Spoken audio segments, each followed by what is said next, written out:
Hey guys! Today we're doing something super cool.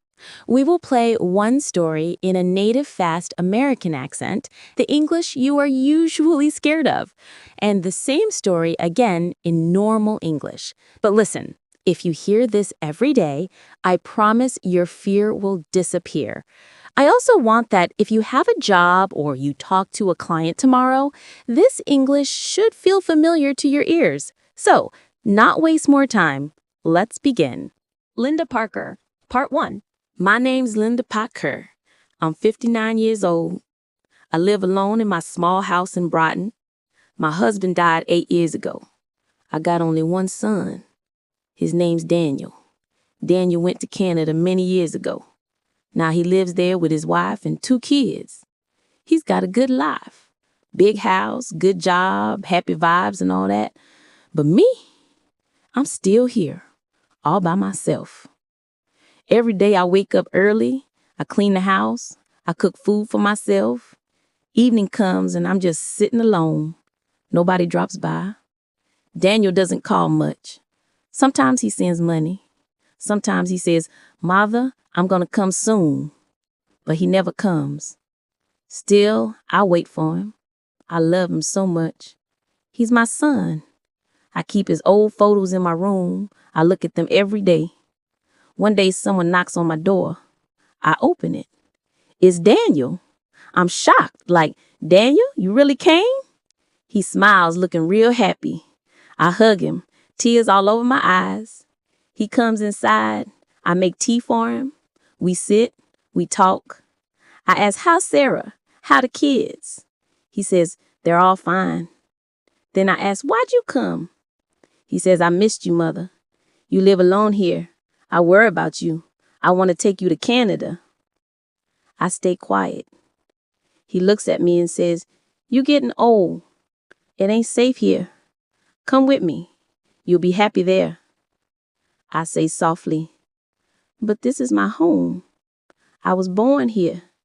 Got married here. Your father lived here. I can't leave this house." Daniel gets serious. He says, "This house is old and good for you. In Canada, you got everything. Your own room.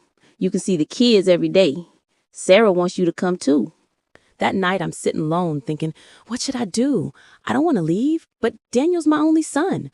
Next morning, Daniel says, "Mother, we should sell this house. You don't need it no more. You'll live with us. You can use the money for your new life." I look at him. He smiles. I think maybe he really loves me. So I say, yes. I sell my house. Daniel takes all the money. I pack my bag. We go to the airport together. I'm sad, but also kind of happy. I think, I'm going to be with my son now. At the airport, Daniel says, "Mother, wait here. I'll bring a wheelchair. Way's too long. You can't walk that far. I'll be back in 5 minutes. I say, okay. I sit on the chair. 10 minutes pass. No Daniel. I think maybe the line's long. I wait. 30 minutes pass. Still no Daniel. I feel scared. I look at that big door again and again, but Daniel's gone. Now it's 45 minutes. I'm still sitting. I look at every face. None's my son. I tell myself, Daniel can't leave me. He's my son. 1 hour passes. My heart beats fast. Then a police officer sees me. He walks to me and says, "Ma'am, you waiting for someone?"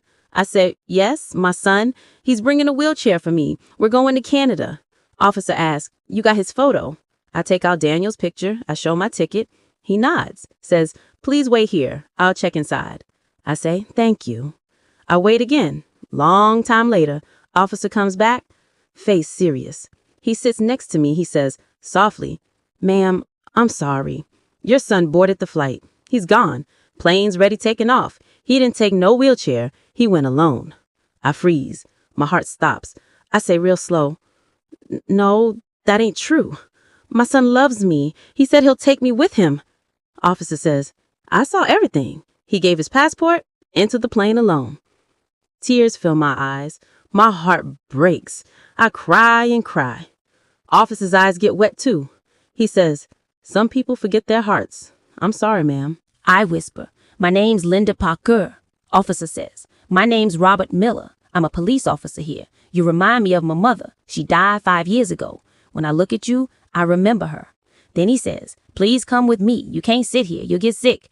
Come to my house. My wife's kind. She'll cook for you." I say, "I don't want to trouble you." He smiles, says, "It ain't trouble. It's love. You a blessing to me." Robert calls his wife Olivia. He says on the phone, "I found an old woman at the airport. She's all alone. Her son left her. Can she stay with us?" I hear Olivia's voice. She says, "Yes, please bring her." That night, I stay at their house. Olivia brings me food. She talks to me like a dudder. I cry in my room. I miss Daniel. I miss my house. But these strangers give me love. Next morning, Robert gets a phone call. He goes to another room, talks real low. He comes back. I ask, "Everything okay?" He smiles, says, "Yeah, everything fine." But I see pain in his eyes. What I didn't know was this. That flight Daniel took, it crashed. Ain't no survivors. Daniel was gone. But Robert didn't tell me. He knew I still loved my son. Even after what he did, I still prayed for him. Still hope one day he'd come back. Days pass slow. I stay with Robert and Olivia. Robert takes care of everything. He takes me to the doctor, buys my meds. He treats me like his mother. Olivia gives me respect. Their home turns into my home. Their family turned into my family. I keep praying for Daniel's soul, for the kids he left behind, for no mother to feel what I felt at that airport. One day, Robert asked, "You ever think about going back to that house?" I look at him and say, "I already lost that house, but I found a new home here." Daniel was gone, but I got the son I truly deserved. If you were in Linda's place, what would you do? Tell me in the comments below. If you like this story, please like, comment, share, and subscribe. My name is Linda Parker. I am 59 years old. I live alone in my small house in Brighton. My husband died 8 years ago. I have only one son. His name is Daniel. Daniel went to Canada many years ago. Now he lives there with his wife and 2 children. He has a big house and a good job. His life is beautiful. He is happy. But I live here alone. Every morning I wake up early. I clean the house. I cook food for myself. In the evening, I sit alone. Nobody comes to see me. Daniel doesn't call me much. Sometimes he sends money and says, "Mother, I will come soon." But he never comes. Still, I wait because I love him. He is my son. I keep his photos in my room and look at them every day. One day, someone knocked on my door. I opened it. It was Daniel. I was surprised. Tears came into my eyes. I said, "Daniel, you really came?" He smiled and I hugged him tightly. We sat inside and I made tea. We talked about his wife Sarah and his children. Then I asked, "Why did you come?" Daniel said, "I missed you, Mother. You live alone here. I worry about you. I want to take you to Canada." I was quiet. He said, "You are getting old. It is not safe here. Come with me. You will be happy." I said slowly, "This is my home. I was born here. I got married here. Your father lived here. I cannot leave this house." Daniel looked serious. "This house is very old," he said. "In Canada, you will have everything. You will see the children every day. Sarah wants you to come." That night, I thought and thought. I did not want to leave, but Daniel was my only son. The next morning, Daniel said, "Mother, we should sell this house. You don't need it anymore. You will live with us. The money will help your new life." I looked at him. He smiled. I thought he really loved me. So, I said yes. I sold my house. Daniel took all the money. I packed my bag, and we went to the airport together. I was sad, but also happy. I thought, I will be with my son now. At the airport, Daniel said, "Mother, wait here. I will bring a wheelchair for you. The way is too long." I said, "Okay." I waited. 10 minutes, 30 minutes, 45 minutes, 1 hour. Daniel didn't come back. A police officer saw me and asked, "Ma'am, are you waiting for someone?"